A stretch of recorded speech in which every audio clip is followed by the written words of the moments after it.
وطن لوٹ کے آ، کفن چھوڑ کے آ۔ اچھا، یہ ایک کال ہے، ایک آواز ہے، ایک صدا ہے کہ ماں بلا رہی ہے اپنے بچے کو۔ لیکن اگر اسے ایک صوفی کانٹیکس میں دیکھیں یا اسے اللہ اور بندے کے تعلق میں دیکھیں تو دنیا میں جب بندہ رہتا ہے تو اللہ بھی بندے کو ایسے ہی بلاتا ہے، کہتا ہے وطن لوٹ کے آ، کفن چھوڑ کے آ۔ تیرے انتظار میں تھی کتنی بے قرار تھی ماں، تیری فکر میں کھڑی دعا میں عرصہ رہی، زمیں پر رحمت چھائی رات نعمت کی آئی۔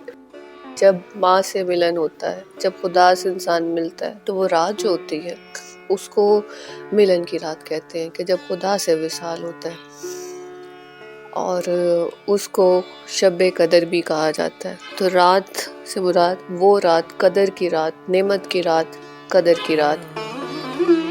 تیرے انتظار میں تھی کتنی بے قرار تھی ماں، تیری فکر میں کھڑی دعا میں عرصہ رہی، زمین پر رحمت چھائی رات نعمت کی آئی۔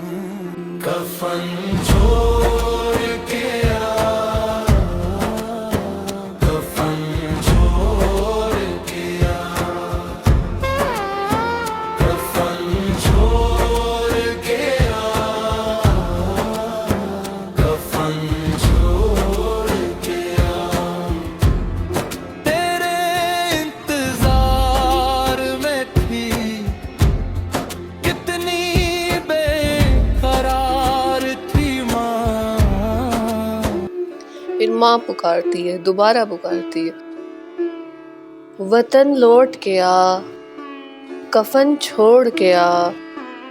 وطن لوٹا، کفن چھوڑ کے آ، قید چھوڑ کے آ، قفس توڑ کے آ، وطن لوٹ کے آ۔ ماں کی قیمت نہیں ہوتی، سب سے انمول ہستی ہے کائنات کی ماں۔ جب ماں کی پکار سنی تو پردیسی کو وطن کی یاد آئی۔ کہا اس نے، کیا کہا ماں سے؟ ایک ڈائلاگ ہے،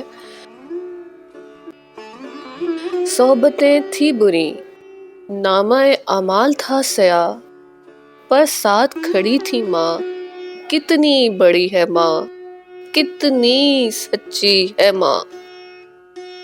پھر ماں پکارتی ہے، وطن لوٹ آ، پردیس چھوڑا، وطن لوٹ آ، پردیس چھوڑا۔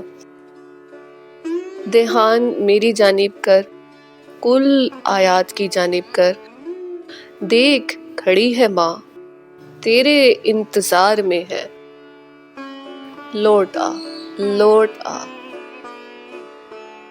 اب وہی پردیسی ماں کو جواب دیتا ہے، اور کیا جواب دیتا ہے؟ دوبارہ ایک سوال تھا، ایک کال تھی، ایک صدا تھی، اور اس صدا کا جواب، کیا بتاؤں ماں، بہت یاد کیا ہے، دن رات ایک کیا ہے، سکھ چین دان کیا ہے، پردیس اچھا ٹھکانہ نہیں، یہاں مستقل رہنا نہیں، ایسی بے کلی کی شدت میں عجب تھی کیفیت میری، مردہ کپڑوں سے ہو جیسے انجان، میں اپنی پکار پہ تھی کھڑی، دل میں اشکوں کی تھی لڑی۔ پھر ماں اسے پکارتی اور بہت پیار سے پکارتی ہے، اے میری جان، یہ امتحان گاہ ہے، پر تجھ پہ میری نگاہ ہے،